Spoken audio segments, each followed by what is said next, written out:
에임은 타파, 여러분의 궁금증을 해결해드립니다. 조기준, 김은태 하프타임 시간입니다.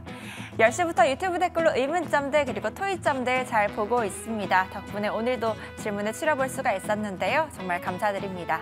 시청자 여러분들의 생각과 함께하는 하프타임 공략주 시간 바로 시작해보도록 할게요. 자, 그렇다면 오늘의 의문점 무엇인지 바로 열어보도록 하겠습니다. 첫 번째 질문입니다. 외국인 수급 이제 돌아오나? 라고 질문 남겨주셨습니다.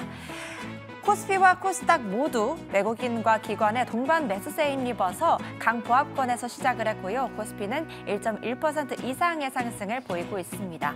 그동안 급락했기 때문에 저가 매수세가 들어온 건 아닌가라는 생각이 드는데요. 정말 반가운 매수세입니다. 자, 그렇다면 오늘 왜 돌아오는 것인지, 앞으로 돌아왔다고 볼 수 있을 것인지에 대해서 매니저님들께 여쭤보고요. 전략도 세워보도록 할게요. 두 번째 질문입니다. 다음 주 증시 재료는? 이라고 질문 남겨주셨습니다. 한 주의 마지막 금요일입니다.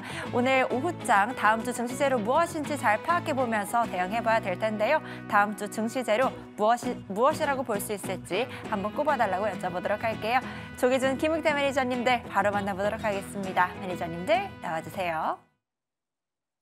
코스피는 1.3%, 코스닥은 0.6% 오름권역을 유지해주고 있습니다. 남은 오후장 그리고 다음 주는 어떤 전략이 필요할지 든든한 두 분과 함께 바로 전략 세워보겠습니다. MBN골드 김흥태, 조기준 매니저 모셨습니다. 어서 오세요. 네, 반갑습니다. 시청자 여러분들이 가장 궁금한 내용이 무엇인지 이렇게 들여다보니까 결국은 종목에 대한 궁금증도 있지만 우리 시장 투자 심리, 이 신뢰도는 언제쯤 살아날까요? 라는 큰 그림에서의 시장 회복을 기대하는 마음들이었던 것 같아요. 결국 첫 번째 궁금증도 수급이 오늘은 좀 회복이 되고 있어서 이거 믿어봐도 되나요? 라는 이야기들이었는데요. 거래소 쪽에 외국인이 11거래 만에 매수 전환이 나오고 있고요. 어떤 종목 많이 사나 보니까 현구간 기준으로는 SK 하이닉스 가장 많이 사고 있고 그 뒤를 이어서 두산 에너빌리티, 한화, 에어로스페이스가 확인되고 있습니다.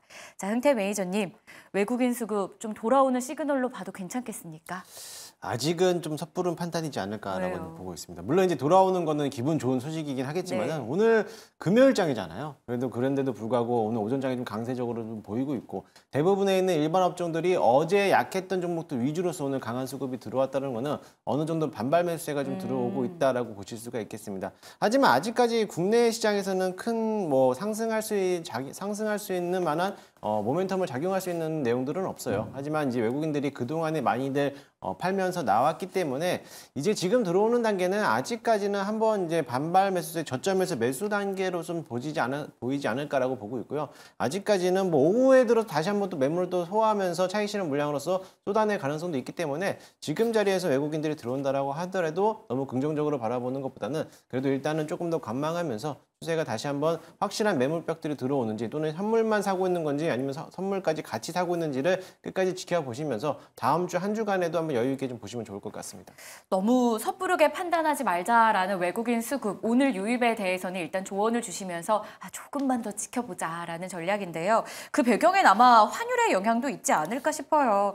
일단 1,400원대로 다시 한번 올라왔고요. 견조한 미국의 성장, 여기에 또 지정학적 리스크 때문에 국내, 그러니까 원화 가치에 대한 판단이 아니라 달러가 너무 강하다니까 상대적으로 또 원화가 약세를 기록하고 있는 모습입니다.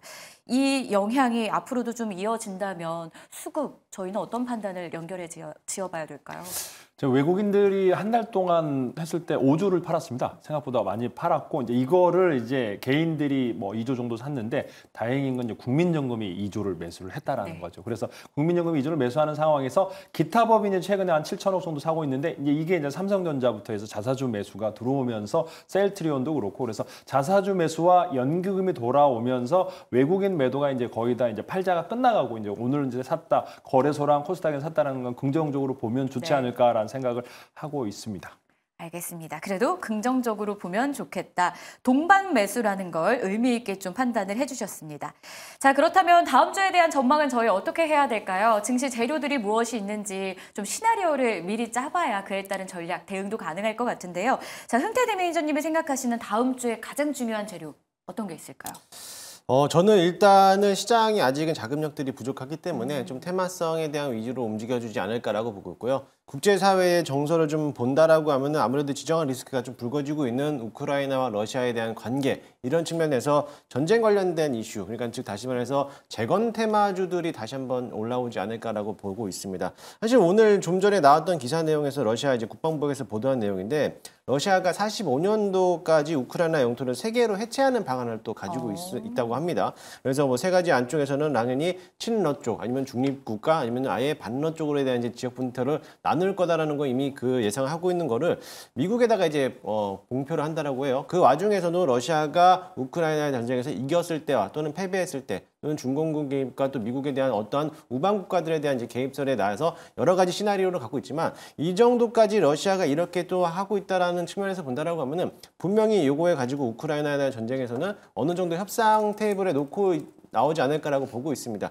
그렇게 된다라고 하면 오히려 우크라이나 쪽에서도 그런 협상 탭을 가지고 물론 이제 뭐 옹호하진 않겠지만은 전쟁의 승패를 떠나서 일단은 협상 테이블로서 이제 재건에 대한 움직임도 다시 한번 부각이 될 거라고 보여지기 때문에 한 주간은 그래도 재건 테마주들이 오늘은 좀 눌림목을 갖고 있지만은 그래도 저점에서 매수할 수 있는 기회가 되지 않을까라고 보고 있고요. 어제 강력하게 올라왔는데도 불구하고 오늘은 또 방산주들이 오전에 강했지만은 오후에 떨어지는 모습을 봤을 때 아마 재건주들이 아마 오후 또는 다음 주부터는 한번 시세를 불출하지 않을까. 그래서 한 주간은 재건 테마들을 한번 관심 있게 보면 좋을 것 같습니다. 테마 장세가 다음 주에 좀 더 이어질 수 있다. 그에 따라서 재건주에 대한 관심이 유효하다라고 말씀 주셨는데요. 한 가지 일정을 더 본다면 목요일에 금통위가 예정이 되어 있잖아요. 네.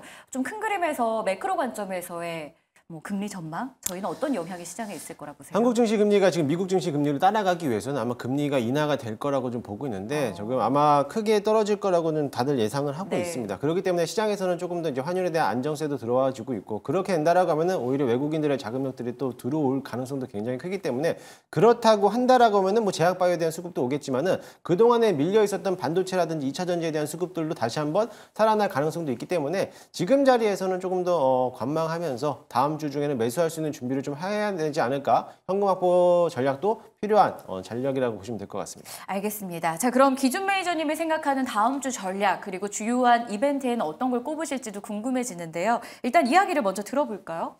일단 뭐 중요한 거는 이제 밸류업 관련해서 지금 이제 시장에서 굉장히 잘 네. 되고 있고 이제 그와 관련해서 계속적으로 이제 ETF 상장을 하고 있는 상황에서 연기금 매수, 기관 매수가 들어오기 때문에 시장은 긍정적으로 봐야 되는데 문제는 악재가 이제 다음 주부터 이제 12월 초까지 양도세, 대주주 양도세가 이제 50억 이상, 뭐 부부 합산 100억일 수도 있는데 이제 그렇게 넘어가는 종목들 최근에 그러니까 급등했던 종목들이 차익 실현이 나올 가능성이 높아 보이는 쪽에서 보시면 조금 이제 코스닥 쪽에서는 매물이 많이 나올 수 있다. 라는 측면에서 보시면 될 것 같고 하나는 더 이제 12월 말부터 금투세 이제 폐지건이 아마 이제 상정이 되지 않을까라는 생각을 해보면서 이제 금투세 폐지가 된다면 우리 시장은 더 긍정적으로 올라갈 수 있을 것 같다라고 보고 있습니다. 자, 그러면 다음 주에 또 하나 짚어봐야 될 게 미국에서 블랙 프라이데이가 이제 본격적으로 시작이 되지 않습니까? 그 영향권에 이미 이번 주에 들어온 상황인데요. 관련주들 저희가 좀 뭐 소비주라던가 눈여겨볼 만한 섹터 종목이 있을지요?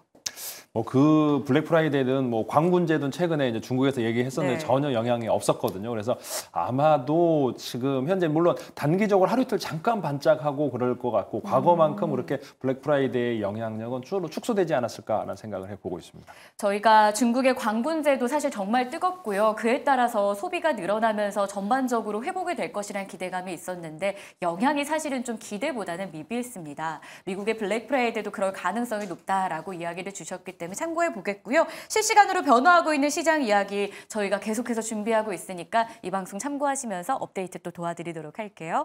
자, 이제 본격적으로 하프타임 시점에서 어떤 종목과 섹터를 눈여겨봐야 되는지 알아보겠습니다. 김은태 매니저 순서 함께 하시죠.